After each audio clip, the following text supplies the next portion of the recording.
एक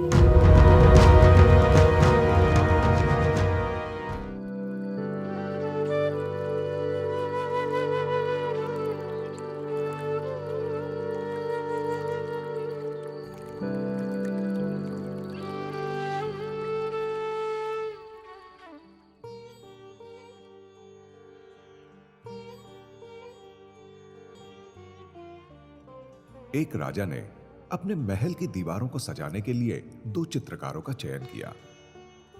आमने सामने की दो दीवारों पर अलग अलग दो चित्र बनाने थे।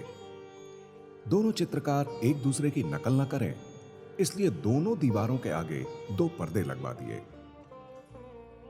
अब दोनों चित्रकार पर्दे के पीछे अपनी अपनी दीवारों पर काम करने लगे।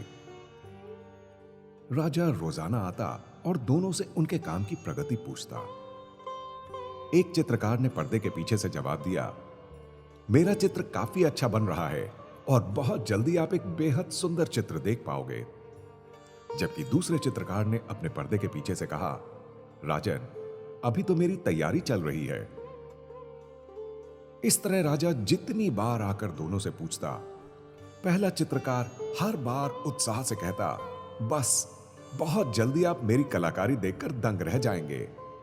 उधर दूसरा चित्रकार वही रटा रटाया जवाब देता, राजन, फिलहाल तो मेरी तैयारी ही चल रही है, चित्र बनाने का काम अभी शुरू नहीं हुआ है। आखिर एक दिन राजा ने साफ कह दिया, आज मैं तुम दोनों के चित्र देखना चाहता हूं। पहला चित्रकार खुशी से झूमा, कहने लगा, राजन, मैं तो खुद आज आपका इंतजार कर रहा था, मेरा चित्र तैयार है। उसका पर्दा हटवाया गया। उस चित्रकार ने वाकई बेहद खूबसूरत चित्र बनाया था। राजा ने भी दिल से तारीफ की। राजा ने अब दूसरे चित्रकार से कहा, उम्मीद है तुम्हारा चित्र भी तैयार हो चुका होगा। पर्दे के पीछे से उस चित्रकार का जवाब आया, राजन, बस आज ही तैयारी पूरी हुई और कल से चित्र बनाने का काम शुरू करूंगा। राजा ने आवेश में आकर कहा, बहुत हो चुकी तुम्हारी तैयारी, हम भी देखें कैसी तैयारी की है। राजा ने पर्दा हटाने का हुक्म दिया। अब दोनों दीवारों के बीच कोई पर्दा नहीं था। जैसे ही राजा की नजर उस दीवार पर पड़ी, वो तो आश्चर्य से भौचक्का रह गया। राजा के मुंह से शब्द निकले, ओह बेमिसाल, ये तो जादुई करिश्मा है। तुम्हारा चित्र तो उस चित्रकार के चित्र की हूबहू नकल लग रहा है। तुमने बिना उसके चित्र को देखे ठीक वैसा ही हूबहू चित्र कैसे बना लिया? और इतना ही नहीं, उसके चित्र की अपेक्षा तुम्हारे चित्र की चमक और निखार कई गुना बेहतर लग रही है। यह चमत्कार तुमने कैसे कर लिया? दूसरा चित्रकार बड़ी विनम्रता से जवाब देने लगा, राजन, मैं आपकी नजर का दोष नहीं बता रहा हूं, मगर मैंने तो अभी चित्र बनाने की शुरुआत ही नहीं की है। अब तक तो मैं इस दीवार की सफाई कर रहा था, इसे कोमल और महीन बना रहा था। यह तो इस दीवार की बेहतरीन चमक का कमाल है कि सामने वाली दीवार के चित्र की प्रतिछाया इस दीवार में प्रकट हो रही है और आप इसे मेरे चित्र के रूप में देख रहे हैं। राजा ने सकपकाकर कहा, बस हमें इस दीवार पर अब कोई चित्र नहीं बनाना है। राजा ने दोनों को इनाम देकर विदा किया। मित्रों, इस बात को इस तरह समझ लो कि जिस तरह इत्र लगाने से पहले गंदे कपड़ों को धोना पड़ता है, उसी तरह मन में अच्छे भाव भरने से पहले उसमें भरे बुरे भाव अर्थात दोषों को खाली करना जरूरी है।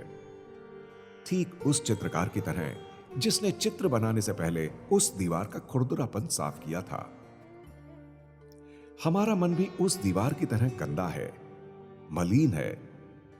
यह मन दुनिया भर के चित्र विचित्र विचारों से भरा कूड़ादान बन गया है। अनेक गलत धारणाओं की वजह से हमारा व्यवहार भी गलत होता जा रहा है। पर्युषण पर्व उन गलत धारणाओं के त्याग करने का अभ्यास पर्व है। जिस तरह उस चित्रकार ने पहले दीवार पर जमी गंदगी को साफ किया, सतह को महीन बनाया, उसे कोमल बनाने के लिए कठोर परिश्रम किया, उसी तरह हमें भी पहले अपने मन में भरे अवगुणों की साफ सफाई करनी पड़ेगी। अवगुण अर्थात हमारे दोष, दोष दूर होते ही आत्मा शुद्ध और निर्मल हो जाएगी। मन में अच्छे भावों को भरने से पहले उसमें पहले से बैठे बुरे विचारों का त्याग करना पड़ेगा। एक बार मन शुद्ध हो गया तो फिर अच्छे विचारों को बुलाने के लिए इतनी मेहनत नहीं करनी पड़ेगी। अच्छे विचार स्वयं उस खाली जगह में आकर बैठ जाएंगे और चमत्कार यह होगा कि लोग हमारे व्यवहार की तारीफ करने लगेंगे। उस दूसरे चित्रकार का चमत्कार यही तो था। अब हमारे सामने सवाल खड़ा होता है कि मन की शुद्धि का उपाय क्या है? मन की शुद्धि का उपाय है मिच्छामि दुक्कडम। मिच्छामि दुक्कडम अर्थात क्षमापना। क्षमापना पर्युषण पर्व का प्राण है। आवश्यक सूत्र अर्थात प्रतिक्रमण के सूत्रों की निर्युक्ति में आचार्य श्री भद्रबाहु स्वामी जी ने मिच्छामि दुक्कडम शब्द का अर्थ बताया है। मिच्छामि दुक्कडम में कुल 6 अक्षर हैं। ये प्रत्येक अक्षर महानतम अर्थ से भरी सीढ़ियां हैं। चलिए देखते हैं उन शब्दों के अर्थों की गंभीरता क्या है। पहला अक्षर है मी, अर्थात जिसका भावार्थ है मुझे मेरे मन को कोमल बनाना है, बिल्कुल उस चित्रकार के लक्ष्य की तरह। दूसरा अक्षर है छ, अर्थात मैं अपने दोषों को छोड़ने की इच्छा रखता हूं और निश्चय भी करता हूं। तीसरा अक्षर है मी। यहां मी का भावार्थ है मेरी मर्यादा, मेरा विवेक, मेरे लिए क्या अच्छा है और क्या बुरा है, इस बात का सारा सार विचार विवेक कहलाता है। चौथा अक्षर है दु। इसका भावार्थ है कि मैं अपने दोषों की निंदा करता हूं और इकरार करता हूं कि ये बुरे हैं। पांचवा अक्षर है कक, अर्थात मैं अपने दोषों की पूरी जवाबदारी अपने ऊपर लेता हूं, इसमें दूसरों की कोई भागीदारी नहीं है। और आखिर में छठा अक्षर है रम। यह कहता है कि मैं अब उन दोषों को फिर नजदीक नहीं आने दूंगा। इस तरह मिच्छामि दुक्कडम का प्रत्येक अक्षर दुनिया के सबसे ऊंचे और सबसे श्रेष्ठ भावों के प्रतीक हैं। मिच्छामि दुक्कडम शब्द क्रूर से क्रूर इंसान के दिल को कोमल बनाने की ताकत रखता है। मिच्छामि दुक्कडम शब्द विश्वव्यापी स्वीकार्य है। कोई किसी भी धर्म का अनुयायी हो, अगर वो इस शब्द की प्रक्रिया का ठीक से अनुसरण कर लेगा तो निश्चित रूप से मानसिक शांति का अनुभव करेगा। यह अनुभव ही हमें अपनी चेतना के करीब पहुंचाता है। मित्रों, ध्यान रखें, हमारा कोई भी दोष, कोई भी दुष्कृत्य उस छोटे से बीज के समान होता है जिसे हम बड़ी आसानी से बो देते हैं, मगर वही छोटा सा बीज एक दिन बड़ा वृक्ष बनकर हमारे सामने खड़ा हो जाता है, जिसे हम दुख कहते हैं। क्षमापना से चेतना की जागृति का आनंद लेना है तो हमें हमारे दिल को कोमल और शुद्ध बनाना पड़ेगा। इसके लिए मिच्छामि दुक्कडम रामबाण उपाय है।